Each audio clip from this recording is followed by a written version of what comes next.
Bismillahirrahmanirrahim. Assalamualaikum warahmatullahi wabarakatuh. Dengan seraya memanjatkan puji dan syukur kepada Allah, semoga kita selalu ada dalam lindungannya, berkah dan ridhonya. Amin. Kembali saya dari tim Raja Wali Nusantara akan menyampaikan secara sederhana sekemampuan saya mengenai tafsir surat An-Nasr. A'udzubillahi minasyaitonirrajim. Bismillahirrahmanirrahim. Idza jaa nasrullahi wal fath wa ra'aitan nasa yadkhuluna fi dinillahi afwaja fasabbih bihamdi rabbika wastaghfir innahu kana tawwaba. Subhanallah. Pada ayat pertama,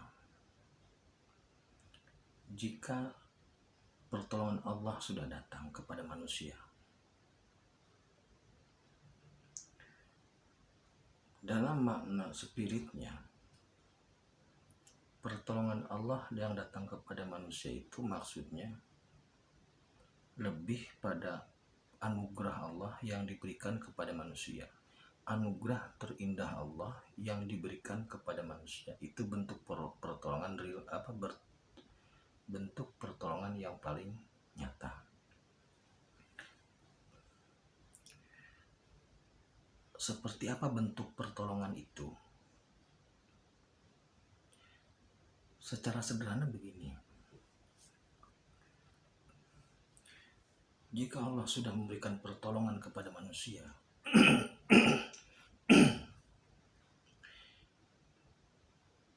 hidupnya tenang,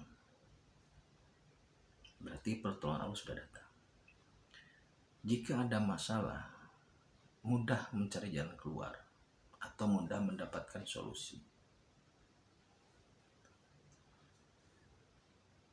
Hidupnya tenang, mudah mendapatkan solusi, kemudian rezekinya berkah. Jadi pertolongan Allah itu bisa datang kepada siapa saja.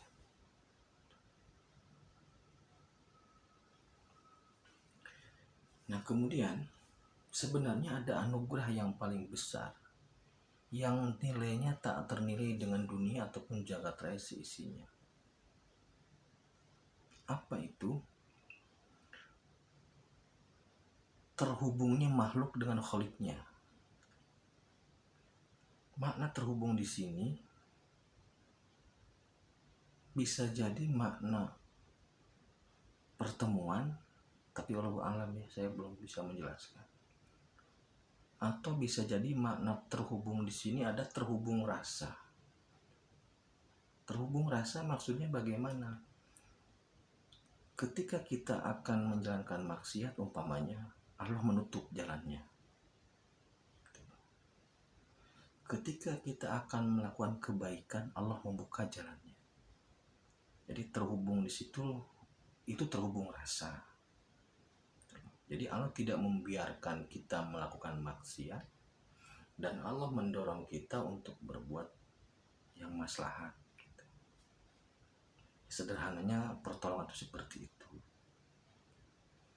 Hidup tenang, ada solusi ketika ada permasalahan.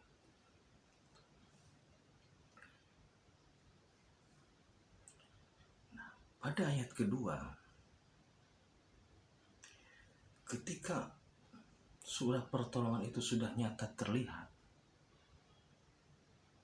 maka nanti orang itu akan berbondong-bondong. Maksudnya berbondong-bondong di sini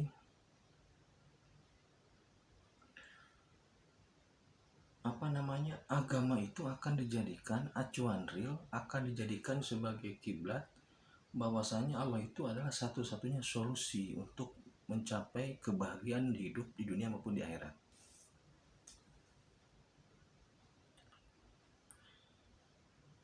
Jadi agama tidak hanya berhenti pada aksesoris ritual, tapi lebih dari itu, gitu.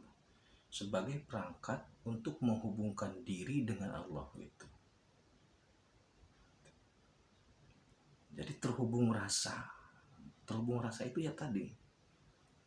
Ada perasaan takut, terhubung. Kemudian la takhaf wa la tahzan innallaha ma'ana. Karena bersama Allah jangan takut dan bimbang. Itu loh maksudnya terhubung di situ. Ketika ada niatan mau maksiat, tiba-tiba dihalangi, apakah bannya kempes atau bagaimana gitu.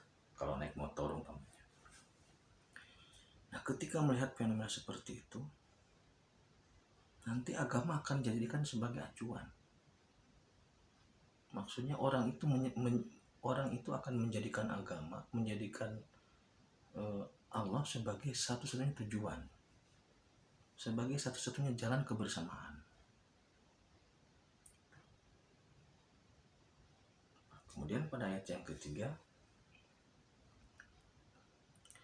fasabbih bihamdi rabbika wastaghfirhu innahu kana tawwaba.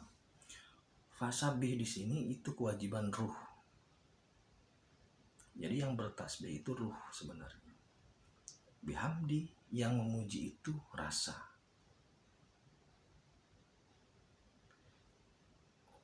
Fasabbih bihamdika fasabbih bihamdi rabbika wastaghfir, dan yang beristighfar, yang memohon ampun itu raga. Jadi maksudnya tasbih itu untuk ruh, hamdalah atau memuji untuk rasa, dan istighfar atau memohon ampun untuk raga. Kenapa istighfar untuk raga? Karena ruh dan rasa itu tidak punya salah.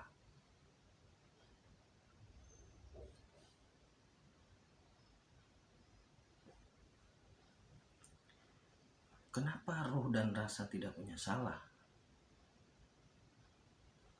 Contohnya begini. Saya mencintai perempuan, umpamanya artis. Itu tidak salah. Tapi kalau saya melakukan pelecehan terhadap artis itu melalui fisik, itu salah. Makanya dalam tafsir spirit, yang bertasbih adalah ruh, yang memuji atau berhamdalah adalah rasa, dan yang beristighfar adalah raga. Kenapa polisi menangkap penjahat? Karena yang bersalah itu raganya. Dia nggak mungkin menangkap rasa. Karena walaupun penjahat sekalipun tahu itu salah. Itu. Jadi sekali lagi saya kesimpulannya, jika pertolongan Allah sudah datang dalam bentuk banyak bentuk ya, bisa keterhubungan rasa, spirit,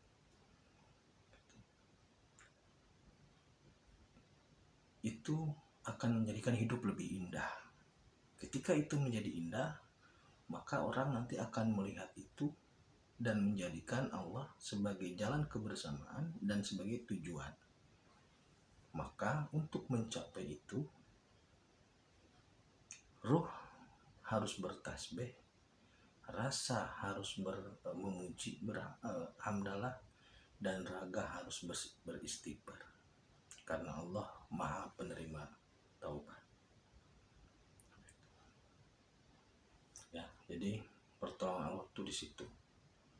Dan itu berlaku untuk semua diri,